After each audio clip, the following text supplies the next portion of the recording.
Hello friends, আবারও তোমাদের একটা নতুন ভিডিওতে স্বাগত। এখন আমরা বাসে করে রওনা দিলাম ডার্ক হেজের দিকে। ডার্ক হেজ হলো একটি অত্যন্ত সুন্দর রহস্যময় গাছের সারি, যা উত্তর আয়ারল্যান্ডের কাউন্টি অ্যান্ট্রিমে অবস্থিত। এই জায়গাটি বিশ্বের অন্যতম বিখ্যাত প্রাকৃতিক টানেল বা ট্রি টানেল হিসাবে বিবেচিত হয় এবং অনেক জনপ্রিয় সিনেমা ও টিভি সিরিজ যেমন গেম অফ থ্রোনসও এখানে দেখা গেছে। ডার্ক হেজ তৈরি করা হয়েছিল 1800 শতকের শেষ দিকে, আনুমানিক 1775 সালের দিকে। জেমস স্টুয়ার্ট নামের এক জমিদার এটি রোপণ করেছিলেন।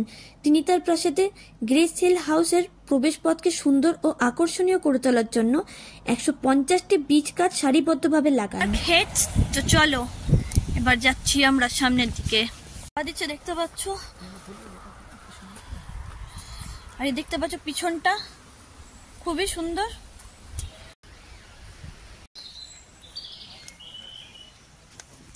শুরু হয়ে গেল ডার্ক হেজের রাস্তা। গাছগুলো কেমন পড়ে রয়েছে,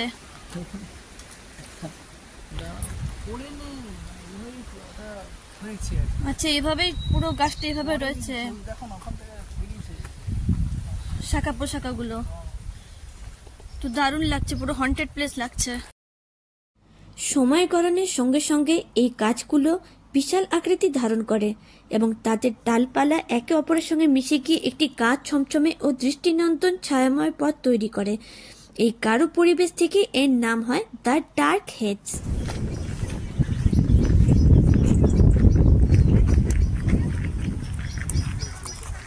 এইবার তো সবুজের মধ্যে দিয়ে হেঁটে চলেছি, প্রচন্ড ঠান্ডা লাগছিল, হাওয়া দিচ্ছে কিন্তু ওই কালো ধোপাটা পড়লে গরম লাগছে।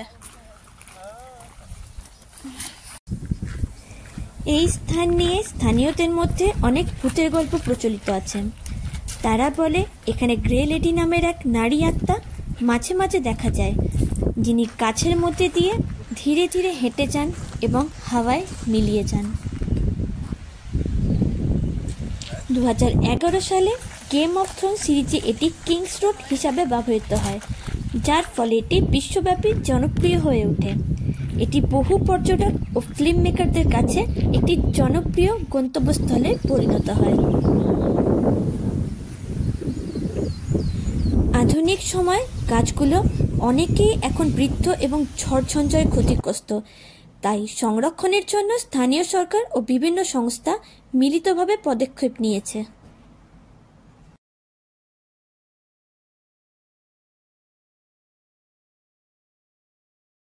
ফ্রেন্ডস, পুরো দুধারে বড় বড় গাছ আর মাঝখানে রাস্তাটা দারুণ লাগছে, দুধারে বড় বড় মাঠ, পুরো সবুজায়ন একবারে লাগছে যেতে।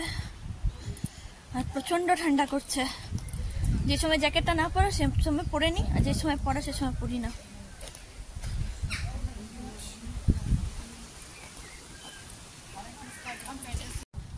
তো গাছগুলো দেখতে পাচ্ছ ফ্রেন্ডস, কেমন ভাবে উঠেছে গাছগুলো, জাস্ট দারুণ লাগছে দেখতে।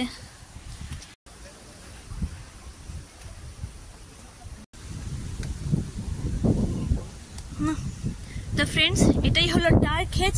গাছের পর গাছ আরো রয়েছে এরকম গাছের সারি দুধার দিয়ে। আর এদিকে দেখতে পাচ্ছ পুরো সবুজায়ন, পুরো মাঠ, আর এই সাইডেও তাই। টাইম হচ্ছে বলে আমাদেরকে এখন ফিরে যেতে হচ্ছে, আর এটাই লাস্ট স্পট ছিল আজকের। তো হয়ে গেল, দেখতেই পাচ্ছ বিশাল সুন্দর জায়গা, তো খুবই দারুণ লাগছে, দারুণ এক্সপিরিয়েন্স হলো আজকে। সকাল থেকে অনেকগুলো স্পট ঘুরলাম, অনেকগুলো। তো সব তোমাদের সাথে শেয়ার করব, ভিডিও আসছে খুব তাড়াতাড়ি আয়ারল্যান্ডের। তো তৈরি থেকো, আর ভালো লাগলে আমার চ্যানেলটি সাবস্ক্রাইব করে দিও।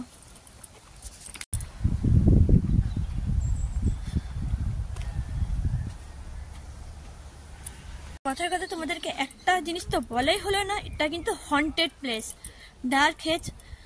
এটা কিন্তু একটা হন্টেড প্লেস, এখানে কিন্তু গ্রে লেডিকে দেখা গেছিল একটা গাছের মধ্যে।